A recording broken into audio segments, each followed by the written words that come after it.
Sir. हाँ sir, मुझे आपसे बहुत जरूरी बात करनी है। तुम हमेशा इतनी जल्दी में क्यों रहते हो? सर सच में बहुत इंपॉर्टेंट है। अभी काम कर रहा हूँ मैं। हाँ ठीक है सर, मैं वेट करता हूँ। हाँ ठीक है। पता नहीं क्या हो रहा है मुझे। हाँ सर, कॉफी पी सकता हूँ? हाँ पी लो, पर ध्यान से। उसमें आजकल हाँ? तो ये लगा चिराग भाई को बिजली का झटका। इलेक्ट्रिसिटी समझने से पहले हम देखते हैं कि चार्ज क्या होता है।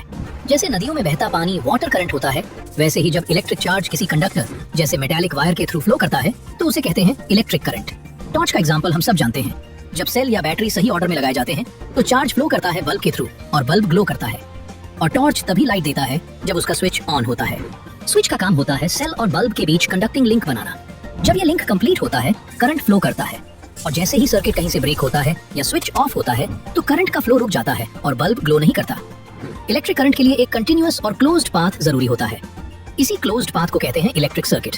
अब बात आती है कि इलेक्ट्रिक करंट को एक्सप्रेस कैसे करते हैं। इलेक्ट्रिक करंट को डिफाइन किया जाता है यूनिट टाइम में फ्लो होने वाले चार्ज के रूप में, या फिर हम कह सकते हैं ये इलेक्ट्रिक चार्जेस के फ्लो की रेट होती है। अगर किसी कंडक्टर के क्रॉस सेक्शन से Q चार्ज t टाइम में फ्लो करे तो इलेक्ट्रिक करंट I होगा I is equal to Q upon T। Electric charge की SI यूनिट होती है कूलोम्ब। 1 कूलोम्ब ऑलमोस्ट 6 into 10 की पावर 18 इलेक्ट्रॉन्स के चार्ज के इक्वल होता है। 1 electron charge is equal to 1.6 into 10 की पावर -19 C। इलेक्ट्रिक करंट को मेजर करने की यूनिट होती है ampere. 1 ampere is equal to 1 coulomb per second. Electric current को मेजर करने के लिए एक इंस्ट्रूमेंट यूज होता है जिसे कहते हैं एमीटर। एमीटर को हमेशा सीरीज में कनेक्ट किया जाता है ताकि उसमें से पूरा करंट फ्लो करे। सर, इस मशीन को खुले में क्यों रखा है? इसीलिए बोलता हूँ किसी भी चीज को हाथ मत लगाओ। नहीं लगाऊंगा सर। चिराग भाई तो फ्रीज ही हो गए। हाँ? मीरा शर्मा?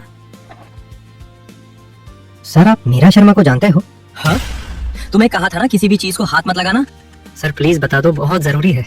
मुझे अभी काम करना है, जाओ तुम। सर बता दो प्लीज। एक बार मना कर दिया ना, फाइल यहाँ रखो और जाओ यहाँ से। नहीं चाहिए आपकी मदद, ढूंढ लूंगा मैं अकेले उन्हें।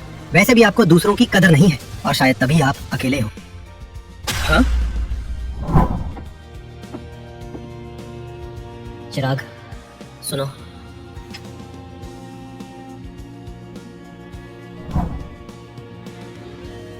मीरा शर्मा हॉक के साथ एक मिशन पे गई थी, पर उसके बाद मेरा से कोई कांटेक्ट नहीं हुआ।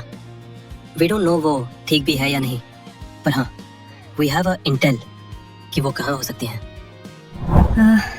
हाँ? अरे बालको, आज मेरी तबीयत कुछ ठीक ना से, तो आज सब शांति से अपना अपना काम कर लो। लगता है आज सर को सविता मैडम के दर्शन नहीं हुए। हाँ? अरे चिराग, तेरा घरा मुँह चालने दिखे, इधर आ। अरे सर, मैंने तो बोला ही नहीं कुछ, पर बहस ना कर, आजा चुपचाप। तो बालको, आज तुम्हें चिराग सर पढ़ाएंगे पोटेंशियल डिफरेंस के बारे में। इसे कहते हैं करे कोई और भरे कोई। खैर, ऑल द बेस्ट चिराग भाई। इमेजिन करो एक पाइप है जो जमीन पे सीधा पड़ा है। क्या उसमें पानी अपने आप बहेगा? नहीं। लेकिन अगर उस पाइप का एक एंड हम किसी सिग्मा मेल को दे दें, जैसे कि हमारे धर्मवीर सर, अब सर जोर से उस पाइप में फूंक मारे तो प्रेशर डिफरेंस क्रिएट होगा और इसी प्रेशर की वजह से पानी भागने लगता है। सेम ऐसे ही इस प्रेशर डिफरेंस को वायर्स के अंदर पोटेंशियल डिफरेंस बोलते हैं। वाह, क्या एग्जाम्पल दिया है। अब आगे का मैं बताता हूँ। बैटरी के अंदर एक केमिकल एक्शन चलता रहता है। ये केमिकल रिएक्शन सेल के दोनों टर्मिनल्स के बीच एक पोटेंशियल डिफरेंस पैदा करती है। जब हम इस सेल को किसी सर्किट जैसे बल्ब से जोड़ते हैं तो यही पोटेंशियल डिफरेंस इलेक्ट्रॉन्स को धक्का मारता है और करंट फ्लो होने लगता है। बैटरी अपनी केमिकल एनर्जी खर्च करती रहती है ताकि इलेक्ट्रॉन्स भागते रहें। अब सवाल ये है कि इसे मेजर कैसे करते हैं।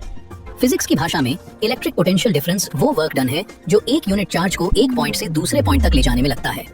तो फॉर्मूला बनता है potential difference V is equal to work done W by charge Q। इसकी SI यूनिट होती है वोल्ट V। और लास्ट में सबसे जरूरी बात, इस वोल्टेज को मेजर करने के लिए हम वोल्ट मीटर यूज करते हैं। और याद रखना दोस्तों, वोल्ट मीटर हमेशा पैरेलल में कनेक्ट किया जाता है उन दो पॉइंट्स के बीच जहां का पोटेंशियल डिफरेंस हमें चेक करना होता है।